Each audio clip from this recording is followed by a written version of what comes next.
board.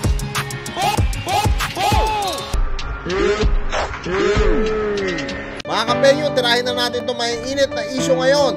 Pasok, intro!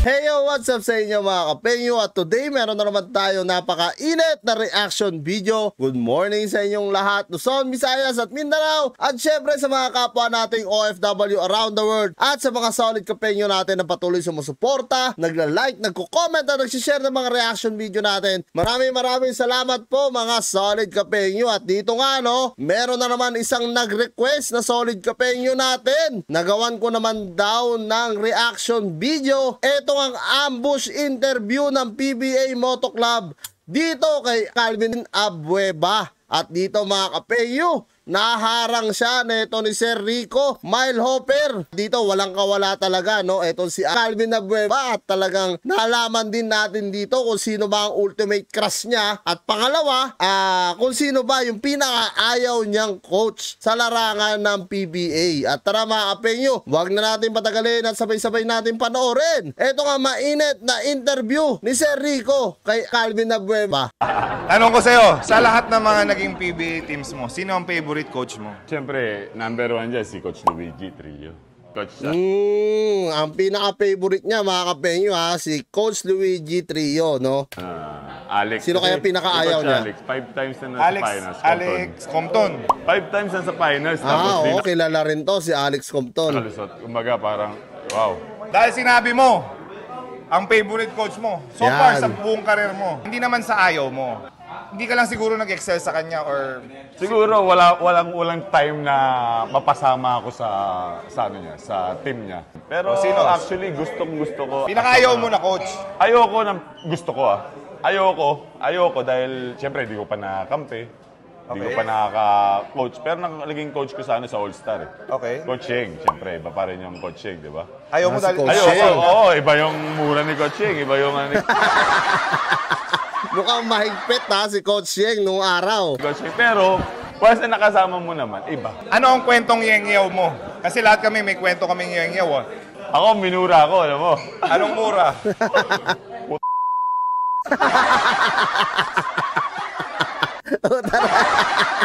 Solid yung pagkamura eh. Kapagpangan yun? Kapagpangan. Uy! Ay, mga kakaling! Nandito nga pala ang isang Jack Corpus! Heartthrob ng PBA. Tingnan mo naman sa buhok pa lang. Anong year ka pumasok sa PBA? 2012. 2012. Matagal na Third year rin, ko na yun. Bagay sa Hinerva yung laro nito. Kasi nga, di ba, yung mga sila Rudy Hatfield. Yes. Mga ganyan yung laro nito eh. Si Willie Wilson. Harvey Carey. Yung mga Hindi kasi maski undersized sila, tingnan mo naman yung bilis sa tassel lang ginagawa nila. Sino yung pinaka-solid mo na natamaan sa PBA? Natamaan. medyo napakiti si Calvin Abueva rin mga kapenyo Kung sa tinamaan lang, marami na siguro. Natamaan na ayaw ko ng yun. Yung ginanon mo yung import ng token text, ginanon mo. Ay, binayagan siya. The board. Ayun! Taragis, Calvin just clothesline. That is shown. And that is shown. Kumbaga dito parang ginantihan lang ni Calvin kasi binayagan siya no? Kitang-kita natin dito. Ayan grabe yung pagbayag kay Calvin token dito. text, ginanon mo. On the way up. Ayan boom! Binayagan siya The board. Taragis, solid.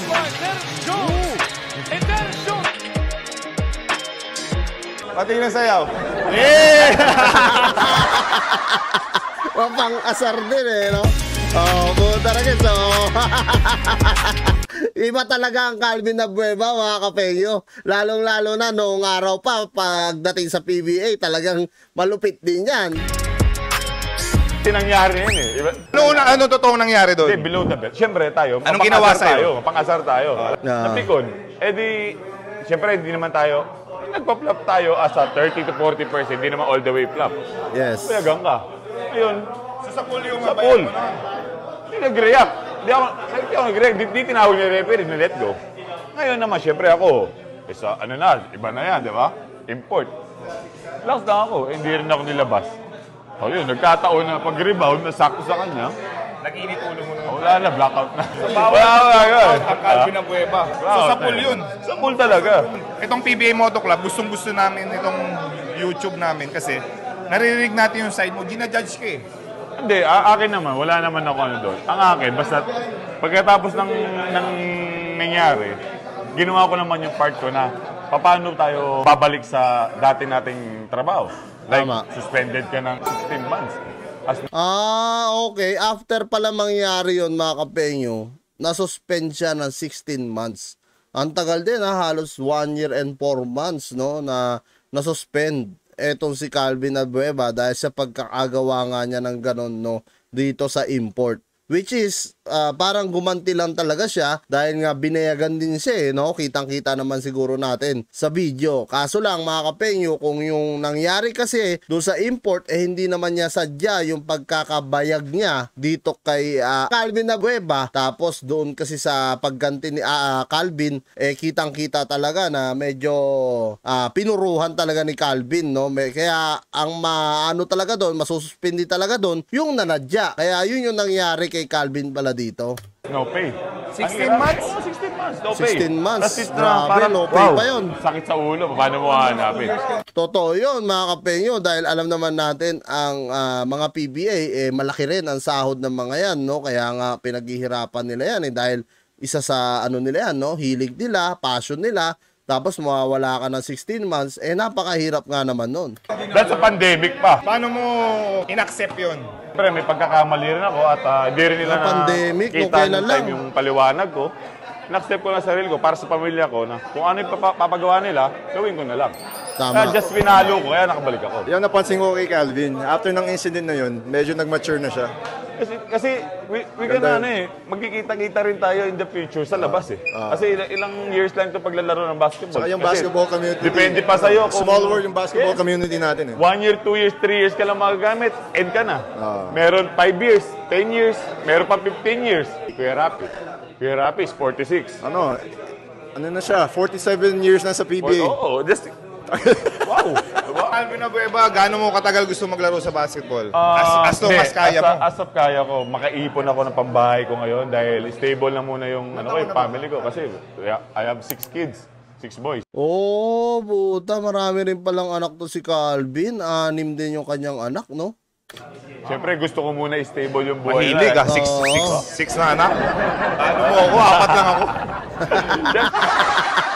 Si Rico pala, 4, no? Oh, speaking of 4, yan, magiging 4 na rin yung anak ko, mga kapengyo, no? Buntis si wife po ngayon. Siyempre, gusto ko muna stable yung pamumuhay, yung school. Teach na lang natin ng basketball kung ano bang future nito. Kung gusto ba mag-basketball. Magiging PBA player yan?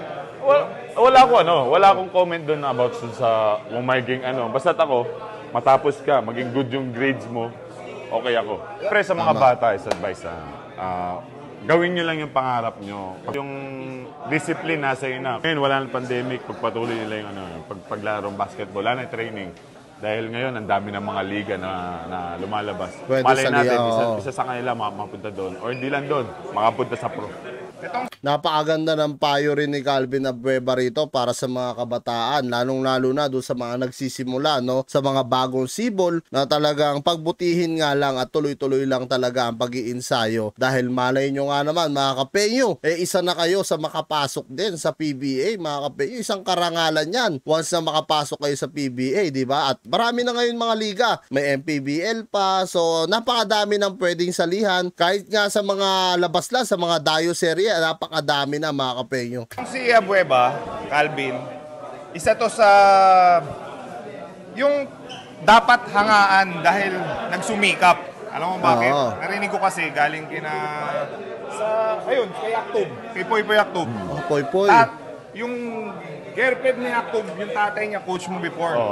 Ang sabi ng tatay niya, Okay. So, may bago na naman tayo nalaman dito, mga kapenyo, no? Yung girlfriend pala neto ni Poy, yung tatay nun, naging coach neto ni Calvin Abueva, mga kapenyo. Ano ka yan?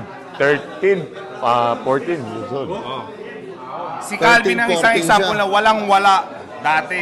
Walang sapatos, wala lahat. time na yun, nakalaban namin yung Air 21, sila Kuya Randel Sangiles. Tatangga ko si KG. Time na yun na iningi ko yung sapatos na suit ni Kuya Randel. Size 15, 13 lang ako. 15, 1 year ko nagamit.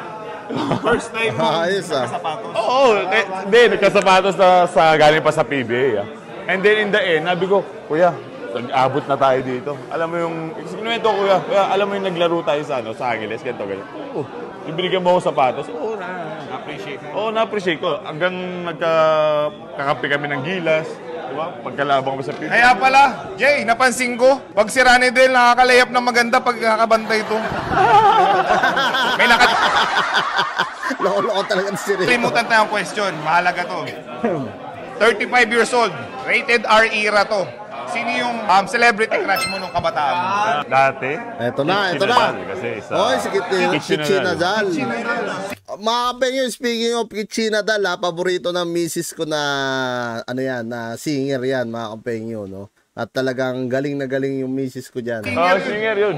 Yung, kumbaga, yung song niya, yung ano. Mahilig siya sa singer. Kitchi Maui Nadal. Kasi, yung time na yun, Oy, wala Maui pa kang Taylor date. pala si Rico. Wala nga kasi talaga dati siya. Ang time na yun, umakit-akit lang ako ng bubungan at tumapuno para maunga na prutas. At ibibenta ko para magkapera. Kaya malakas yung legs mo. Yun talaga. Yun yung nagpalakas sa'yo. Calvin Abueva, you are Amazing! So yan mga kapenyo, mayroon na naman tayo natutunan dito kay Calvin Abueva, no? At syempre sa PBA Moto Club na pag-interview nga nila dito. At kung kayo tatanungin ko mga kapenyo, ano nga masasabi nyo dito sa payo ni Calvin Abueva sa mga kabataan, sa mga bagong sibol na gusto rin maabot ang kanilang mga pangarap para maging isang lehitimong PBA player. So comment nyo na lang down below lahat ng mga opinion nyo mga kapenyo at lahat po yan mababasa ko. Maraming salamat mga penyo at kita-kits na lang tayo sa susunod kong reaction videos.